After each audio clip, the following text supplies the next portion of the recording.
The Instagram notification popped up on my phone at 2:47 p.m. while I was reviewing quarterly reports in my downtown office. My sister Carmen had posted another story from Paradise Bay Resort in Costa Rica. This one featuring the entire extended Martinez family lounging by the infinity pool with tropical drinks. The caption read, "Family vacation without the burden. Palm tree sun, sometimes you need quality time with people who actually matter. Hashtag family first, hashtag paradise found, hashtag no dead weight, hashtag blessed life." I could see everyone in the photo. Mom and Dad, Carmen and her husband Miguel, my brother Luis with his wife and kids, my cousins, aunts, uncles. 22 family members enjoying what looked like an incredible week at one of Central America's most exclusive resorts. Everyone looked radiant, relaxed, completely content. And I wasn't there. This wasn't unusual. For the past 3 years since I'd started what my family called playing with hotels, I'd been systematically excluded from major family trips. Not formally disinvited, just forgotten. Plans made without consulting me, group chats I wasn't included in, reservations that somehow never included space for one more person. The burden had become Carmen's favorite nickname for me ever since I'd left my corporate law job to start what she described as some hospitality consulting thing that probably won't work out. I scrolled through the comments on her post.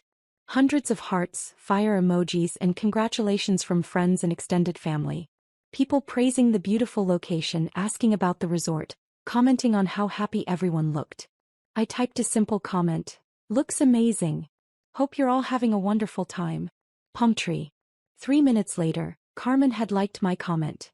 Probably surprised I was being supportive rather than hurt by the exclusion. My phone rang. Marcus Rodriguez, the general manager of Paradise Bay Resort. "Ms. Martinez," Marcus said when I answered. "I hope I'm not interrupting anything important." "Not at all, Marcus. What's going on?" "We have a situation with the Martinez family group that's currently staying with us. I wanted to get your guidance before proceeding." I looked back at Carmen's Instagram post, still open on my computer screen. What kind of situation? Well, the group has been challenging. Complaints about room assignments, demands for upgrades they didn't pay for, very specific dietary requests that weren't part of their package, requests for complimentary activities that normally cost extra. I wasn't surprised. My family had a tendency to treat service staff as personal assistants, especially when they felt they were paying premium prices for luxury experiences. "How are our staff handling it?" I asked. "Professionally as always. But Ms. Martinez, the one who seems to be leading the group, has been particularly demanding. She's threatened to leave negative reviews if we don't accommodate every request, and she's been taking photos in staff-only areas despite being asked to respect boundaries." I sighed. "Marcus, what do you need from me?" "Your guidance on how far to bend our policies. This is a large group booking and normally we try to accommodate reasonable requests, but some of what they're asking for would set problematic precedents for other guests." I thought about the situation. Paradise Bay Resort prided itself on exceptional service while maintaining clear boundaries about what was included in different packages. Allowing one group to demand unlimited complimentary upgrades would create expectations that couldn't be sustained. "Marcus, enforce our standard policies. Be gracious and professional, but don't compromise the experience for other guests or create unsustainable precedents." "Understood. And if they threaten to leave negative reviews?" "Then they threaten to leave negative reviews. We've built our reputation on genuine excellence, not on caving to unreasonable demands." "Thank you, Ms. Martinez. I'll handle it appropriately." After ending the call, I sat in my office looking out at the city skyline, thinking about family dynamics and business decisions. Paradise Bay Resort was one of 12 properties in the Solaris Hospitality Group portfolio, the company I'd founded 4 years ago after leaving corporate law. What had started as a single boutique hotel acquisition had grown into a luxury hospitality empire spanning 6 countries.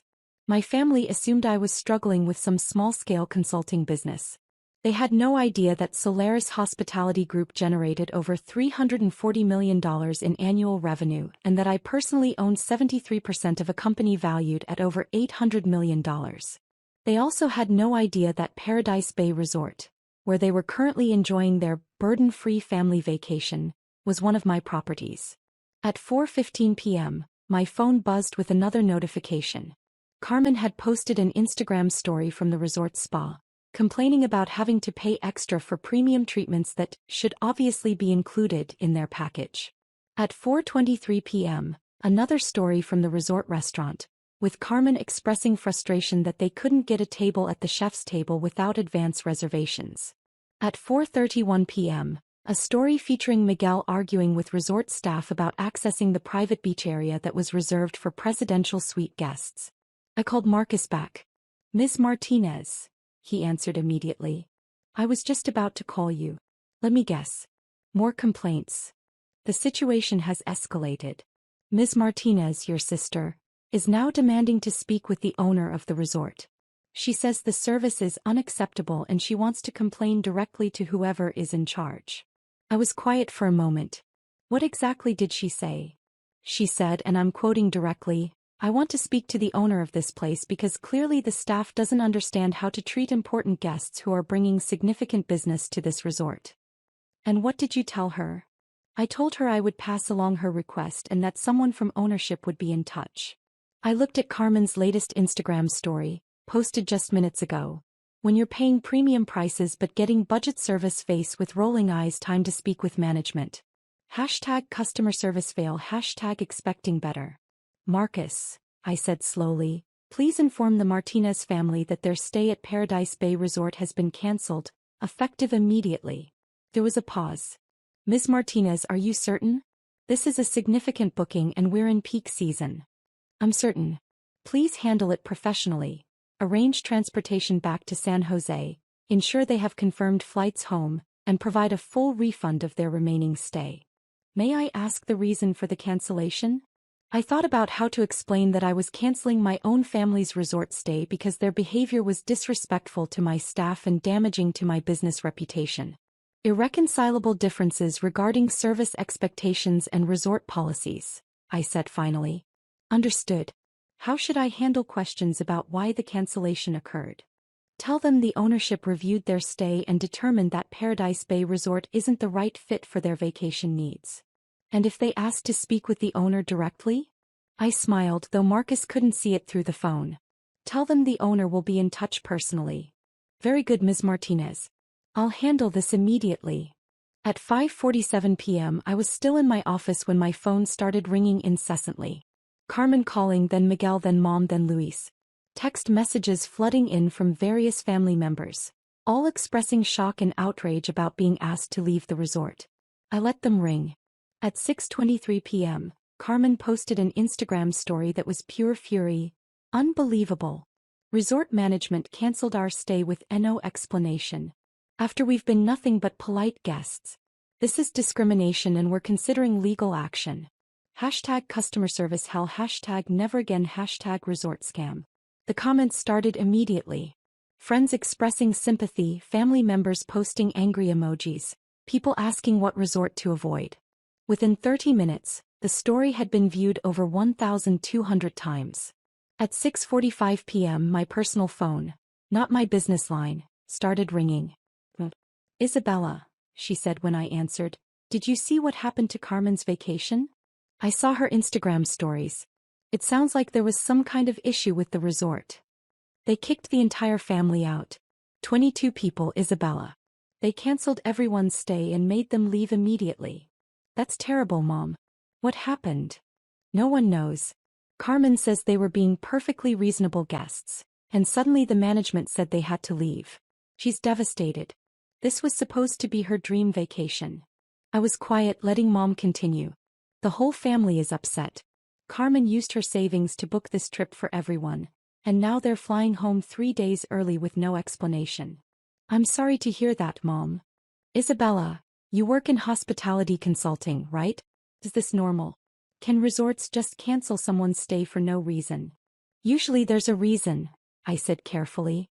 "Resort policies, guest behavior issues, safety concerns. Hotels don't typically cancel stays without cause, especially during peak season. But Carmen says they didn't do anything wrong. There might be a misunderstanding about what constitutes appropriate guest behavior." "What do you mean?" "Sometimes guests have expectations that don't align with resort policies. Demanding free upgrades, accessing restricted areas, being disrespectful to staff. That can lead to stays being terminated. Mom was quiet for a moment. Do you think Carmen might have been demanding? I think Carmen is used to getting her way and might not realize how her behavior comes across to service professionals. Isabella, she's talking about writing negative reviews everywhere, maybe even pursuing legal action. Mom, if the resort had legitimate reasons for the cancellation, negative reviews and legal threats won't be effective. But she's so embarrassed. The whole family is talking about it. I felt a pang of sympathy for Carmen despite everything. Being asked to leave a resort was genuinely humiliating, especially with the entire extended family present. Mom, maybe this is an opportunity for everyone to learn about treating hospitality workers with respect. What do you mean? I mean that resort staff are professionals doing their jobs, not personal servants. When guests treat them with courtesy and follow resort policies, everyone has a better experience. At 8:30 p.m. Carmen called me directly. Isabella, she said, her voice tight with anger and embarrassment. Mom said you work in hotel consulting. I work in hospitality, yes. Have you ever heard of anything like what happened to us today? I chose my words carefully. Carmen, what exactly happened from your perspective? We were being normal hotel guests and suddenly the manager said we had to leave. No explanation, no discussion, just pack your bags and go. What do you mean by normal hotel guests? You know, asking for things that should be included, expecting good service, not accepting substandard treatment. Like what specifically? Like when I asked to be upgraded to a better room since we're such a large group. Or when Miguel wanted to use the private beach area since we're paying so much for this vacation. Or when I took some photos in the spa area for Instagram. I was quiet. Isabella, this resort clearly doesn't understand customer service. I mean, we're bringing them serious business.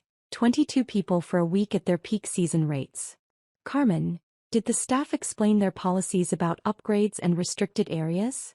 They gave us some corporate policy nonsense about different service levels and reserved areas for specific guests. But Isabella, when you're paying premium prices, you should get premium treatment. What about the spa photos? They said something about privacy policies and other guests, but honestly, if they're running a legitimate business, they should want the social media exposure. I was beginning to understand exactly why Marcus had called me twice in one afternoon. Carmen, it sounds like there might have been misunderstandings about resort policies. Misunderstandings? Isabella, they humiliated our entire family. They made us pack our bags in front of other guests and escorted us to transportation like we were criminals. I'm sorry you felt humiliated. Felt humiliated? Isabella, I was humiliated. This was supposed to be the perfect family vacation, and now everyone's talking about how we got kicked out of some resort. Maybe it's an opportunity to choose a different resort next time, one that's a better fit for the family's vacation style. There won't be a next time, Carmen said bitterly. This vacation cost me $12,000. I can't afford to lose that kind of money and plan another family trip. I felt genuinely bad for her. Despite her demanding behavior and her habit of excluding me from family events, Carmen had spent her savings to create a memorable vacation for the entire extended family. Carmen, did you get a full refund? They refunded the remaining 3 days, but I still lost money on the flights and the days we did stay. That seems fair actually. Most resorts wouldn't refund anything if guests violated policies. Whose side are you on, Isabella? The question hung in the air. Carmen wanted family solidarity even when she was wrong. But I'd built my career on understanding hospitality from both sides, guest expectations and business realities. I'm on the side of treating people with respect, I said finally, including resort staff who are trying to do their jobs professionally.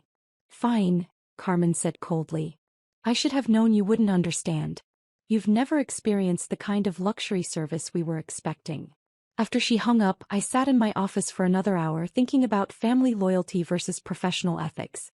Carmen's behavior had been inappropriate, but she'd also organized a family vacation that had cost her significant money.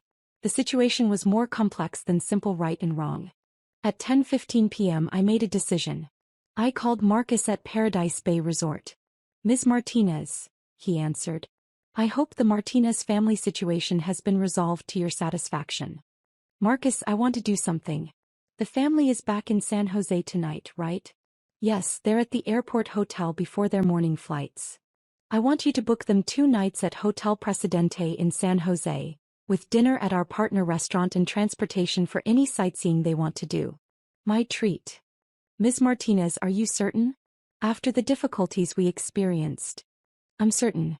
Include a note that says Paradise Bay Resort recognizes there were mismatched expectations about service policies, and we hope they enjoy the remainder of their Costa Rica experience. Very generous of you. Should I mention that this comes from ownership? No, just say it's a gesture of goodwill from Paradise Bay Resort. The next morning I woke up to a completely different series of Instagram stories from Carmen. Photos from Hotel Presidente, the beautiful restaurant dinner, a guided tour of San Jose. Her captions were much more positive. When one door closes, another opens. Costa Rica unexpected city adventure turned out amazing. Hashtag always look for the silver lining. Hashtag Costa Rica love. Hashtag family time. She never mentioned the resort cancellation again publicly, and the angry review threats disappeared. 2 weeks later, at my cousin Maria's birthday party, the family was still talking about the Costa Rica trip, but the narrative had evolved. Instead of focusing on the resort cancellation, they talked about the unexpected adventure in San Jose and how sometimes unplanned experiences turn out to be the most memorable. Isabella, Mom said as we were cleaning up after the party, I never thanked you for your advice about the resort situation. What do you mean? What you said about treating hospitality workers with respect. I think you were right about Carmen being too demanding. I'm glad everything worked out in the end. She learned something from the experience. She's been talking about how hard service workers have to work and how important it is to be considerate when you're traveling. I smiled. That's good to hear. Isabella, can I ask you something? Of course. Your hospitality consulting work. Do you work with luxury resorts? I considered how to answer. Sometimes yes. Do you think you could help Carmen plan a better family trip next time? Maybe advise her on how to be a better guest. I'd be happy to help. She's already talking about planning something for next Christmas. Maybe somewhere closer to home this time. That sounds like a good idea. 6 months later, Carmen did call me for advice about planning the family Christmas vacation. She wanted to book a mountain resort in Colorado, and she specifically asked me to review the resort policies and help her understand what was included in their package versus what would cost extra. I don't want another Paradise Bay situation, she said honestly. I learned that being demanding doesn't actually get you better service. It just makes everyone uncomfortable. That's very mature of you, Carmen. Isabella, can I ask you something? When we talked after Costa Rica, you seemed to really understand the hospitality industry. Like you knew exactly why resorts make the decisions they make. I've been working in hospitality for several years now. Right, but you seem to understand it from the business side, not just the consulting side. I was quiet, wondering how much to share. Isabella, what exactly do you do in hospitality consulting? I help hospitality companies improve their operations and guest experience. Like you advise hotels on their policies? Among other things, yes. Have you ever worked with Paradise Bay Resort specifically? I smiled. Carmen, why do you ask? Because when we got that surprise goodwill gesture in San Jose, it felt like someone who understood the whole situation had arranged it. Not just standard corporate customer service, but someone who actually knew what had happened and wanted to make it right. Maybe the resort management was just being thoughtful. Maybe, Carmen said. But it felt personal. Like someone who cared about our family had made sure we didn't go home with completely terrible memories of Costa Rica. I'm sure they just wanted to end the experience on a positive note. Isabella, do you know more about what happened at Paradise Bay than you told me? I considered the question carefully. Carmen had learned from the experience, grown as a person, and was actively working to be a more considerate traveler. The truth might be more satisfying than maintaining the fiction. Carmen, what would you think if I told you that sometimes the hospitality industry is smaller and more connected than people realize? She was quiet for a long moment. I'd think that maybe my sister who works in hospitality consulting might have more influence than I've been giving her credit for. And what would you think about that? I'd think I owe you an apology. And probably a very big thank you. You don't owe me anything, Carmen. Family takes care of family, even when it's complicated. Even when family calls you the burden and excludes you from vacation planning? Even then, Carmen was crying quietly on the phone. Isabel, I'm sorry. I'm really truly sorry for how I've treated you. I know you are. Can we start over? Can I include you in the Christmas vacation planning?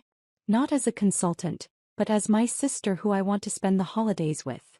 I'd like that very much. The Christmas vacation in Colorado was a completely different experience. Carmen had researched resort policies in advance, budgeted appropriately for activities and upgrades, and treated all the staff with genuine courtesy and appreciation. The family had an amazing time and no one got asked to leave anywhere. On the last night, as we sat around the fireplace in the resort lobby, Carmen raised her hot chocolate in a toast. To family vacations where everyone is included, everyone is appreciated, and everyone remembers that the people taking care of us are working hard to make our experience special. Everyone clinked mugs, but Carmen looked directly at me. And to sisters who take care of their family, even when their family doesn't deserve it. I raised my mug to hers. To second chances and better understanding. As we headed to our rooms, Carmen walked beside me. Isabella, I know you can't tell me exactly what you do in hospitality, but I want you to know I'm proud of you. Thank you, Carmen. And next time you're consulted about a difficult guest situation involving demanding family members, you can tell them that people can change and learn to be better travelers. I laughed. I'll definitely keep that in mind. The truth was, I already had.